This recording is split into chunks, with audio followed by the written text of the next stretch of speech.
안녕하세요. 축구 전문 기자 한준입니다. 토트넘 허스퍼가 2024년 여름 이적 시장을 위한 움직임을 본격화하고 있습니다. 지난 2023-2024 시즌 주전 선수들과 비주전 선수들의 경기력 차이가 컸기 때문에 엔지 포스테코글루 감독의 플랜 A가 정상 구동되지 못했던 문제가 있었는데요. 데스티니 우도기와 페드로 포로의 역할, 인버티드 풀백 역할, 전술적인 핵심적인 부분을 모두 대체할 수 있는 이탈리아 대표팀의 신성 안드레아 캄비아소의 영입을 위해 토트넘이 거액의 이적료를 준비하고 있다는 현지 보도가 나왔습니다. 보도 내용 어떻게 이루어져 있는지 그리고 캄비아소가 어떤 선수인지 분석해드리도록 하겠습니다. 토트넘 소식을 전문적으로 다루는 스퍼스 웹에서 토트넘이 유벤투스 스타에게 3,400만 파운드의 이적료를 지불할 준비를 하고 있다라고 보도했는데요. 이 3,400만 파운드는 유로로 환산하면 4천만 유로, 한국 돈으로는 600억 원에 달하는 거액입니다. 보시는 대로 유벤투스 선수이고 이탈리아 대표 선수인데요. 이 보도가 나온 곳은 이탈리아의 투토 유베라는 유벤투스 소식을 전문으로 다루는 매체인데 유벤투스의 연고지인 토리노의 지역신문 코리에레 디 토리노가 본래 보도의 출처입니다. 보도 내용은 2023-2024 시즌에 유벤투스 선수로 공식 경기 39경기에 출전해 3득점 6도움을 기록해 최고의 활약을 펼친 안드레아 캄비아소가 프리미어리그 팀들의 타깃이 되고 있다. 프리미어리그 팀들의 영입 관심을 받고 있다라는 보도인데요. 2000년생의 젊은 선수 캄비아소가 에스턴 빌라 그리고 토트넘 허스퍼 등 두 잉글랜드 팀에 4천만 유로 이적 제안을 받을 준비가 되어 있다는 얘기입니다. 챔피언스리그 진출을 이룬 에스턴 빌라 같은 경우에는 풀백 강화를 위해 측면 강화를 위해 인터밀란의 덴젤 둠프리스라든지 토리노의 라울 벨라노바에게도 관심이 있다고 알려져 있고요. 토트넘 같은 경우는 현재 캄비아소에게만 관심을 쏟고 있다고 합니다. 무엇보다 유벤투스는 토트넘의 전 디렉터이자 현재 컨설턴트로 이적 시장에서 여전히 영향력을 행사하고 있는 파비오 파라티치와 밀접한 관계이고 또 이 관계를 활용해서 이미 토트넘이 여러 세리에 출신 선수들을 영입한 바 있죠. 캄비아소 같은 경우에 아직도 어리지만 더 유망주인 시절에는 아스널과 맨체스터 유나이티드 역시 관심을 보였던 선수로 알려져 있는데요. 올 시즌 마지막 공식 경기에서 조반니 비아, 안드레아 캄비아소의 에이전트가 현장에 있었던 것이 의미심장하다라는 얘기가 있었는데 사실 이 경기 이후에 캄비아소는 유벤투스와 연장 계약을 체결하면서 잔류에 대한 의지를 표명하기도 했습니다. 하지만 이 연장 계약 자체가 꼭 잔류가 아니라 이적 시장에서의 몸값을 더 높일 수 있는 요인이 될 수도 있기 때문에 아직은 지켜봐야 한다라고도 볼 수 있겠는데요. 사실 지난 3월 같은 경우 이탈리아의 또 다른 매체인 누메로 디에스에서 토트넘과 리옹이 이미 1월 이적 시장에 캄비아소 영입을 위해 오퍼를 했었다라는 소식을 전했던 바가 있습니다. 그러나 당시 유벤투스는 이런 제안을 받은 것은 사실이지만 완강하게 어떤 이적 제안도 거부하겠다라고 이제 거절 의사를 표명하면서 무산됐다고 했지만 계속해서 이제 관심들은 이어지고 있고 또 올 여름에도 이런 이적 제안이 올 거라고 얘기가 있거든요. 캄비아소 같은 경우에 사실 티모시 웨아라든지 코스티치 같은 선수들에게 밀려있던 유망주지만 이 선수들을 좌우 측면에서 모두 제치면서 유벤투스가 사무엘 일링 주니어 그리고 캄비아소로 3백 체제에서 좌우 윙백 측면 공격을 구성하면서 올 시즌 코파 이탈리아 우승 및 챔피언스리그 진출을 이뤘거든요. 이런 과정 속에 토트넘이 사무엘 일링 주니어에게만 관심이 있던 게 아니라 캄비아소까지도 원했다. 사실상 사무엘 일링 주니어는 윙백 자원이라기보다는 측면 공격 자원에 가깝고 캄비아소는 멀티 풀백에다가 인버티드 풀백 역할을 할 수 있다는 점. 이 선수가 왼발을 주로 쓰긴 하지만 오른발도 나쁘지 않고 좌우 측면에서 모두 좋은 활약을 펼쳐왔으며 무엇보다 왼발잡이지만 2023-2024 시즌에 주로 오른쪽 윙백으로 뛰면서 아주 좋은 플레이를 펼쳤다는 점에 있어서 토트넘이 영입을 할 경우에는 우독이나 포로가 뛸 수 없을 때 그 자리를 맡아볼 수 있고 또 많은 경기를 치르는 과정 속에 이 풀백들의 활동량이 굉장히 많이 요구되고 전술적인 영향력이 크기 때문에 적절한 로테이션이 필요한데 이 로테이션 과정 때마다 우독이든 포로든 빠질 때마다 토트넘이 굉장히 공격력이 약화되고 빌드업이 약화되는 모습들이 있었잖아요. 물론 시즌 막판에 반더벤 선수가 우독이의 자리로 올라가서 꽤 준수한 활약을 펼치긴 했지만 그로 인해 센터백 라인의 스피드라든지 밀도가 떨어졌던 우려도 있기 때문에 기본적으로 반더벤은 센터백 역할을 맡고 멀티 로테이션 자원으로 캄비아소가 올 수 있다. 다만 캄비아소가 현재 유벤투스의 주전 선수로 뛰고 있는 만큼 어떻게 보면 우도기 포로와 경쟁 체제가 되고 누가 확실하게 주전이라고 볼 수 없을 정도 주전 비주전의 격차가 없이 상대팀의 상황 그리고 선수의 컨디션에 따라서 누구든 주전으로 뛸 수 있는 그런 형태의 스쿼드가 구성될 수도 있는 가능성이 있죠.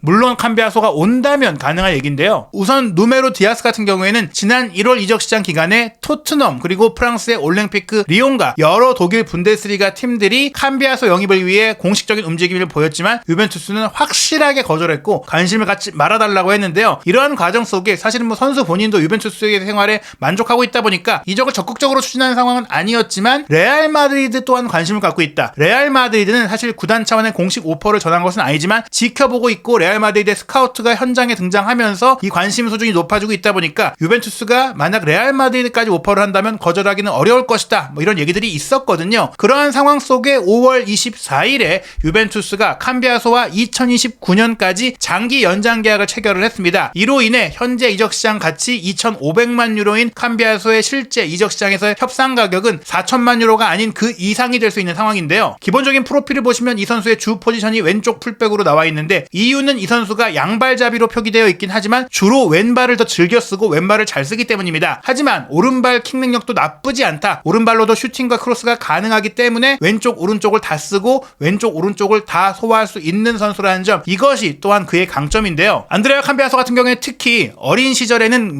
특급 팀에서 뛰었던 게 아닙니다. 이탈리아 4부 리그부터 단계를 밟아서 성장한 선수인데요. 2018-19 시즌에는 세리에 D 4부 리그의 사보나라는 팀에서 주전으로 뛰면서 어린 나이에 실전 경험을 쌓으면서 32경기 2득점 6도움을 올렸고 1년 뒤인 2019-2020 시즌에는 세리에 C 여기 3부 리그인 알레산드리아로 이적을 해서 17경기를 뛰면서 5개의 어시스트를 했습니다. 그리고 나서 2020-2021 시즌에는 세리에 배 2부 리그에 속한 엠폴리로 이제 팀을 옮겨서 리그는 7경기를 뛰면서 출전 시간이 많지 않았는데요. 그럼에도 불구하고 잠재력을 인정받으면서 2021-2022 시즌에 원소속팀이 이제 제노아에서 본격적으로 기회를 얻게 됩니다. 본래 제노아 유스 출신으로 이런 임대 생활을 거치면서 성인 무대를 경험한 것인데요. 마침내 2021-2022 시즌 세리에 A 본인의 고향팀이기도 한 제노아에서 26경기를 뛰면서 1득점 4도움을 기록을 했고, 그러면서 2022-2023 시즌에 볼로냐로 이적을 해서 32경기를 뛰면서 확고한 주전으로 3개 어시스트를 했습니다. 이 볼로냐가 최근 세리에 A 돌풍의 팀이잖아요. 그리고 나서 2023-2024 시즌 거의 매 시즌 팀을 바꿔가면서 경기를 뛰었는데 유벤투스로 이제 이적을 했고, 여기서 주전 경쟁을 해야 하는 상태에서 이겨내면서 리그만 34경기에 뛰면서 리그 2득점 3도움 그리고 코파 이탈리아 우승 과정에 5경기를 뛰면서 1득점 3도움을 기록한 것입니다. 이 선수의 커리어 전체를 돌아보면 정말 여러 포지션을 소화할 수 있는데요. 좌우 풀백이긴 하지만 공격력이 좋고 돌파력이 좋다 보니까 좌우 측면 윙백 내지 좌우 측면 윙 플레이어를 할 수 있는 선수, 그리고 중앙 미드필더로도 경기를 조율할 수 있고 패스를 찔러 넣을 수 있는 창의성과 경기 운영 능력이 있는 선수입니다. 그러다 보니까 이 선수가 사이드 돌파를 통한 사이드 플레이도 가능하지만 문전으로 들어가서 골을 넣을 수도 있고, 또 중앙으로 이동해서 인버티드 풀백이 잘하는 중앙 미드필더로서의 역할이 가능한 토트넘의 전술에 딱 맞는 선수라는 것이죠. 특히 코파 이탈리아 같은 경우에는 아탈란타와의 결승전에서도 결승골을 어시스트하면서 1대0 승리, 우승을 이끌었고, 라치오와의 준결승 1차전도 결정적인 도움을 기록하는 등 대회 기간 내내 우승 과정에 가장 큰 역할을 했고요. 이러한 꾸준한 활약을 바탕으로 지난 3월 같은 경우에는 우도기 선수의 부상 이슈가 있었던 와중에 이탈리아 대표팀에 선발이 돼서 베네수엘라, 에콰도르와의 친선 경기에 출전을 했습니다. 특히 베네수엘라전은 선발 출전해서 2대1 승리 과정에 자신의 A매치 데뷔전에 어시스트까지 기록하며 빠르게 성장세를 보이고 이탈리아 대표팀에도 자리를 잡고 있는 그런 상황인데요. 특히 안드레아 캄비아소가 2023-2024 시즌 3-5-2 시스템으로 경기를 했던 유벤투스에서 후반기에는 주로 오른쪽 윙백 주전으로 뛰긴 했지만 전반기에는 왼쪽 윙백으로 거의 경기를 뛰었었거든요. 그러다가 이제 후반기 들어서 사무엘 린 주니어가 왼쪽, 캄비아소가 오른쪽에 가서 뛰는 그런 상태를 통해서 또 코스티치 역시 활용이 되면서 본인이 이제 오른쪽을 기반으로 많이 활동을 했는데 왼쪽에서도 오른쪽이든 굉장히 좋은 영향력을 보였습니다. 이 선수의 주요 플레이 장면을 조금 소개해드리면요. 일단 기본적으로 속도가 빠릅니다. 그리고 드리블 기술, 현란한 테크닉을 갖고 있어요. 이 장면은 페널티 에어리어 안쪽에서 키에사의 패스를 받아서 본인이 2-3명의 상대 수비를 유려한 드리블로 제치고 왼발 슈팅까지 가져갔는데 상대 수비가 골라인 앞에서 걷어내면서 득점이 무산됐던 장면이고요. 이 장면 같은 경우에는 아예 왼쪽 사이드에서 직접 단독 돌파로 치고 들어가서 컷백을 줬으나 이 컷백을 동료 공격수가 골키퍼 정면으로 연결하면서 득점이 되지 못했던 장면입니다. 또 하나의 장면은 볼로냐 시절의 장면인데요. 오른쪽 윙백으로 뛰면서 가운데로 접고 들어오면서 왼발 크로스 패스를 올린 것을 동료 선수의 헤더 득점으로 연결했던 도움 장면입니다. 그리고 이 장면은 인버티드 풀백으로서의 플레이인데요. 오른쪽 포로 선수 위치에서 이제 안쪽으로 들어오면서 가운데 지역에서 스루 패스를 땅 때려 넣으면서 상대 최종 수비 라인의 뒷공간을 한 번에 찌르는 기가 막힌 스루 패스를 연결했던 장면이고요. 이러한 플레이가 오른쪽에서만이 아니라 왼쪽에서도 가능한데요. 이 장면은 이제 볼로냐 시절로 왼쪽에서 가운데로 접고 들어오면서 스루 패스를 문전으로 침투시켰고, 이 문전에서 동료의 슈팅이 나왔지만 슈팅이 좀 약하면서 무산됐던 장면이고요. 또 이 아래 장면은 왼쪽에서 가운데로 접고 들어오면서 오른발 대포할 슈팅을 때린 게 아쉽게 빗나갔는데, 이렇게 오른발 왼발 슈팅 크로스 패스가 모두 가능하다는 점에 있어서 경기 상황, 경기 전술,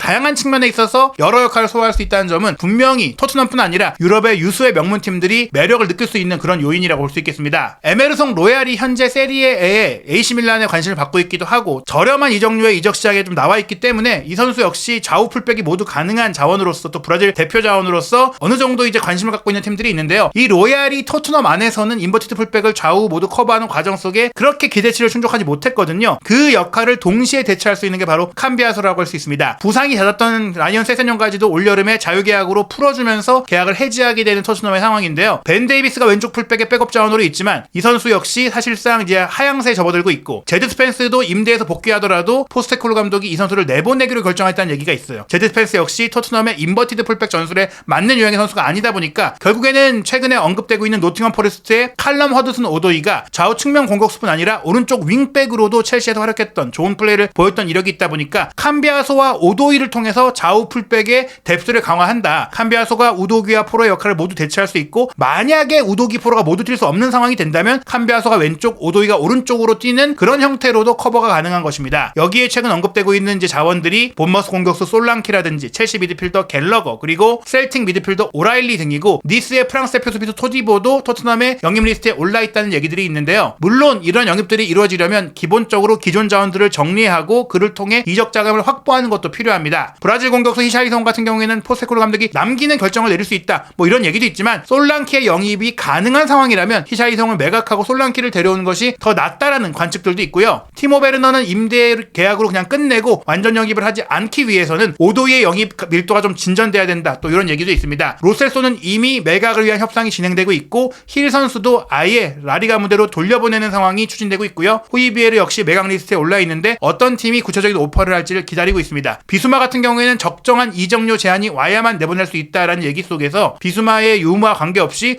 오라일리를 데려올 수 있는 영입 작업이 추진되고 있는데요. 호이비에르가 확실히 나가는 상황이기 때문에 오라일리는 원볼란치 자리, 갤러거는 메짤라 자리로 우선 영입 대상으로 평가되고 있는 상황입니다. 가장 우선시되는 게 스트라이커, 윙포워드, 미드필더, 센터백으로 여겨지고 있고 좌우 풀백은 사실 포로와 우도기가 있고 데이비스도 있고 스펜스도 임대에서 돌아오는 상황이다 보니까 시급한 상황은 아니거든요. 게다가 캄비아소에 대해서는 유벤투스가 조금 완강한 자세를 보이고 있다 보니까 현 시점에서 데려오긴 쉽지가 않다. 게다가 캄비아소 입장에서도 유벤투스에서 뛰면서 또 이탈리아 대표로서의 대표팀에서 영향력을 높여가고 챔피언스리그 무대도 경험할 수 있다는 점에서 토트넘으로의 이적이 아주 매력적인 옵션이 되지 않을 수가 있다 보니까 캄비아소의 영입 성사 가능성은 지금 높다라고 볼 수는 없는데요. 과연 올 여름 이적 시장에 토트넘이 어떤 선수를 1호 영입으로 데려오고 또 실제로 어떤 선수가 정리되는 상황이 될지 손흥민 선수와 함께 호흡을 맞출 새로운 시즌의 선수들은 누가 될지 한준TV와 함께 시시각각 변화하는 유럽 축구 이적 시장의 최신 소식들 구독, 좋아요, 알림 설정을 통해 빠르게 업데이트되는 영상으로 확인하시기 바랍니다.